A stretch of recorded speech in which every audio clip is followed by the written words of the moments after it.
मित्रांनो, मी सिद्धांत.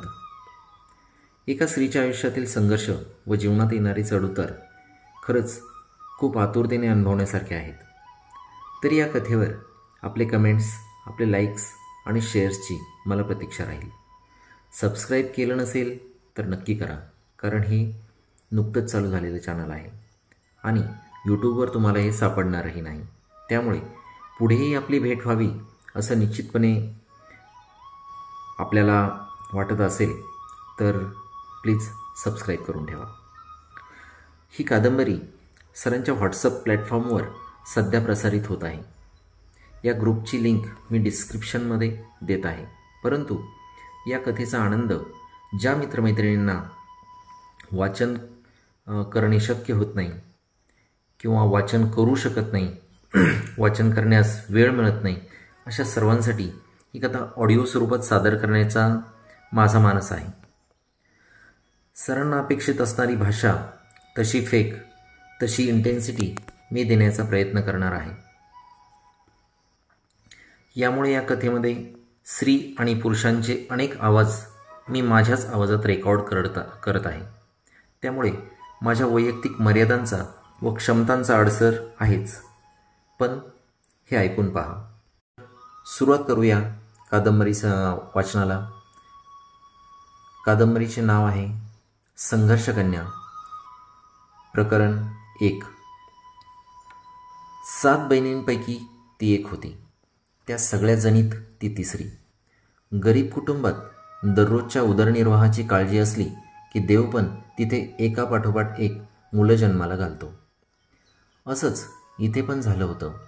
त्याचं सगळं गरिबीतच चाललेलं. सगळ्या बहिणींबरोबर लहानाची मोठी होत होती. एक एक इयत्ता पुढे सरकत 10वीपर्यंत पोचली.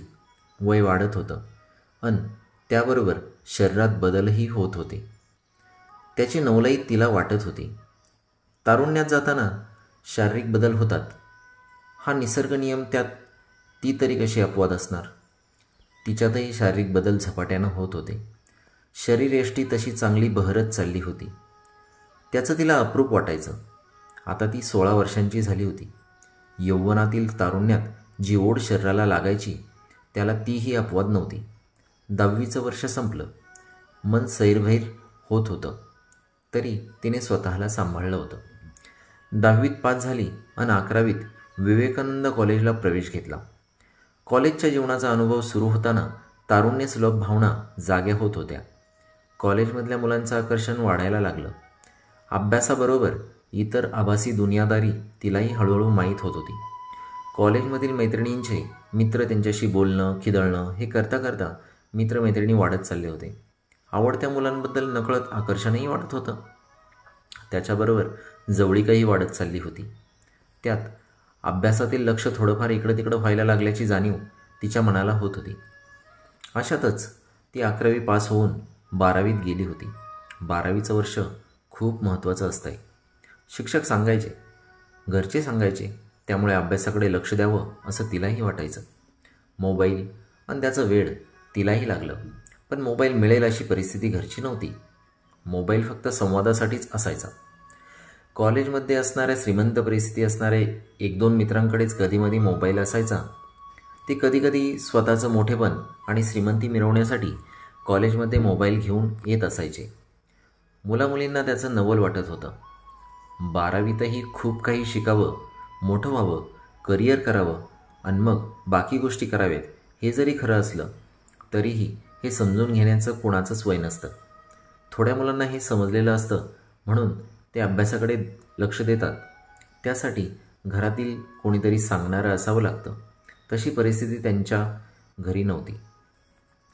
करिअर आणि अभ्यासापेक्षा या वयात प्रेमभावना तिला जवळच्या वाटायला लागल्या होत्या. मुलांचं नकळत आकर्षण वाटायला लागलं होतं. तारुण्यातच तिला तिच्या पसंतीला उतरेल असा एक मित्र भेटला. त्याचं नाव अविनाश. कुठं राहतो, काय करतो, कोणत्या जातीचा याचा विचार न करता दोघांच्या भावना जुळल्या. काही दिवसात मनही जुळली आणि दोघांचं प्रेम कधी झालं हे त्यांना कळलंच नाही. दोन्ही तरुण मनं एकत्र आली. दोघं एकमेकांना हवेहवेसे वाटू लागले. लपून छपून गाठीबिटी वाढल्या.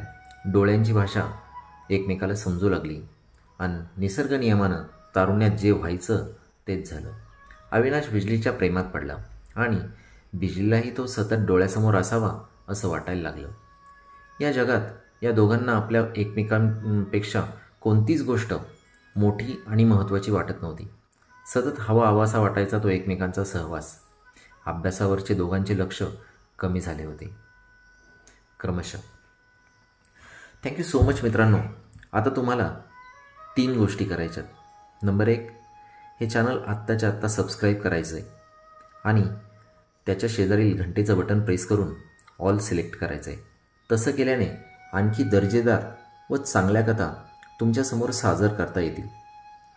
ही कथा ऐकून तुम्हाला काय वाटलं, सादरीकरण कसं वाटलं याबाबत आपला प्रतिसाद कमेंटमध्ये नक्की नोंदवायचा आहे. त्यामुळं हे चॅनल अधिक दर्जेदार बनवण्यास आपलीही मदत होईल. आणि पुढची गोष्ट, ही कथा आपले मित्र, आप्तइष्ट यांना नक्की शेअर करायची. या कथेचा आनंद त्यामुळं द्विगुणित होणार आहे आणि इतरांनाही या कथेचा आनंद ऑडिओ स्वरूपात मिळणार आहे. पुन्हा एकदा धन्यवाद. Thank you so much.